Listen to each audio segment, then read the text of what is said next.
आलेलो आहोत. कोल्हापूरच्या 2 जागा इथं शिवसेनेच्या होत्या, आता बंड झाल्यानंतर ते खासदार तिकडे.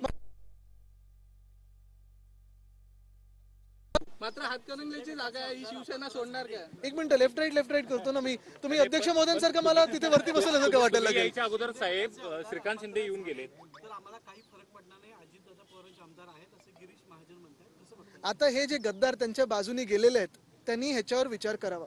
त्यांचं राजकीय करिअर संपवून 2 पक्ष फोडून आणि मग एक परिवार फोडून काय नक्की भाजपने मिळवलं या राज्यासाठी हा प्रश्न पडतोच ना. म्हणजे माझं जे दुःख आहे ते हेच आहे, सत्ता गेल्याचं दुःख नाहीये. तुम्ही जर सरकार चोरलेलं आहे, पक्ष चोरलेला आहे, पक्ष फोडलेला आहे, हे सगळं करून जर तुम्ही माझ्या महाराष्ट्रातल्या तरुण तरुणींना नोकरी देऊ शकत नाही, रोजगार उपलब्ध करून देऊ शकत नाही, इकडचे सगळे उद्योग Vedanta, Foxconn, Airbus, Tata, medical device park, bulk drug park, मला वाटतं टेस्ला पण आता जाईल, महानंदाचं तिथे जाण्याचा प्रयत्न आहे, आणि मग वर्ल्ड कप फायनल पण जर तुम्ही अहमदाबादला पाठवली, मग इकडचं सरकार तुम्ही काबीज का केलं आणि लोकशाही का मारली हा प्रश्न आहे. आज आपण बघा, नोकर भरतीत पण घोटाळा झालाच आहे, तो उघड झाला तरी भरती सुरू करतायत. म्हणजे 200 पैकी काय 214 मार्क मिळालेत कोणा तरी. हे आहे सरकार जसं बनवलं तसं हे सगळं चाललंय प्रकार. पण राग ह्याच गोष्टीचा ना की नक्की मग तुम्ही काय मिळवलं. ह्या 40 गद्दारांचे करिअर तर संपवलेत, ते पुन्हा निवडून येऊ शकत नाहीत, बाद तर होणार, पण त्यानंतर आनंद साजरा करायचा की चला हे बाद झाले, आता पुढचे बाद करायला निघू. हा राजकीय प्रकार, एवढं घाणेरडं राजकारण कधी मी आयुष्यात पाहिलं नव्हतं. मला वाटतं आपण पण कधी पाहिलं नसाल. मला वाटतं ह्या चर्चा आपल्यापर्यंत, माझ्यापर्यंत तरी आलेल्या नाही आहेत. जे निष्ठावंत आहेत ते आमच्या सोबत आहेत आणि चांगलं काम करत आहेत. जे निष्ठावंत आहेत आपण पाहताय, आम्ही पुढे घेऊन जाऊ सगळ्यांना. हातकणंगलेची जागा ही राजू शेट्टीसाठी शिवसेना सोडणार का? कारण राजू शेट्टी मातोश्रीवर देखील आले होते. बघा, जर तरवर आता आम्ही जाणार नाही. आता आम्ही सगळे एकत्र जे येत आहोत, जे कोणी आपण आपल्यामधून पण येऊ शकतं.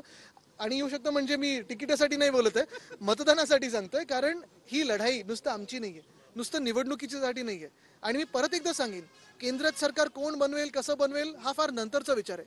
महाराष्ट्र म्हणून आपण विचार करायला पाहिजे. ते गल्ली ते दिल्ली मतदान करताना जे कोणी आपले उमेदवार असतील, जे जिंकून येतील, तर कोण जिंकलं पाहिजे, तर महाराष्ट्राचा आवाज बुलंद कोण करेल ह्याच्यावर आपण विचार केला पाहिजे. कारण दिल्लीच्या हातात जर सगळं काही दिलं तर पहा, चंद्रपूर लोकसभा असेल किंवा पुणे लोकसभा असेल, 1 वर्ष आता लोकसभेत आवाजच नाहीये.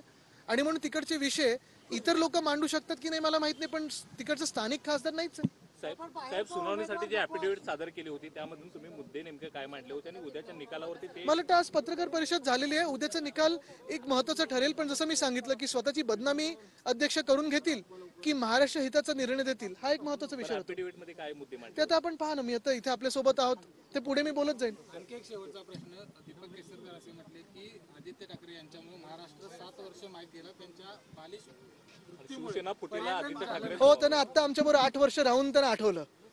किती निर्लज्जपणा बघा. आणि हेच मी सांगतोय की त्या दिवशी पण मी बघत होतो ते जे क्रॉस क्वेश्चनिंग चाललेलं, एवढं खोटी बोलणारी ही व्यक्ती, अशी लोक हे एकत्र तिथे गेलेत. ह्याचा आनंद आहे की आता सत्य बोलणारे लोक आमच्यासोबत राहतील. पण आरशात तरी कसे लोक पाहतात एवढं खोटं बोलून की एबी फॉर्म कोणी दिला माहिती नाही, असं झालं माहिती नाही. एवढे वर्ष जर 7 वर्ष मागे मी दिलं असेल तर आमच्याबरोबर मग 2013 ते 2021 का थांबला होता तुम्ही? म्हणजे तुम्हाला सत्ता पाहिजे होती, ह्याच्यासाठीच ही लोक नुसतं स्वतःची हाव आणि स्वतःला सत्तेत बसायचं एवढ्यासाठीच ही लोक काम करतात. महाराष्ट्रासाठी कधीही काम केलं नाही.